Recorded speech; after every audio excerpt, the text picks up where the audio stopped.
Like the Starks, the blood of House Bolton runs back to the first men.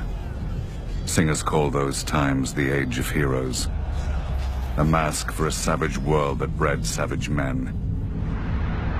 The Lannisters swindled their enemies, the Storm Kings hammered them, and the Starks cut off their heads. In such company as this, were the Boltons really so indelicate? Unlike some other houses, my ancestors owned the Bolton words, "Our blades are sharp."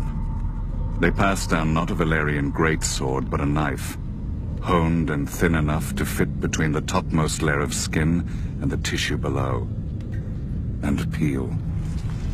For as we all learned as children, a naked man has few secrets, a flayed man none. In those dark days, they say that some of my more willful forebearers would even wear their enemies' skins as cloaks. But no such tokens remain, if they ever existed. Certainly not hanging in some secret room in the Dreadfort, as old wives and fools insist. I suspect my house itself was responsible for spreading such rumors in the first place. Few weapons are as effective as terror, and this was an age of war. House against house, brother against brother. The Iron Men were on the rise, and never far from our shores.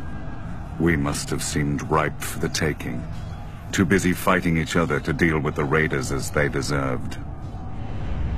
Thus the Starks took it upon themselves to unify the North, under them. They drove the pirates out of White Knife and claimed the eastern coast, and married the Marsh King's daughter for the neck. The Stark wrestled for Bear Island and won. Or so they say.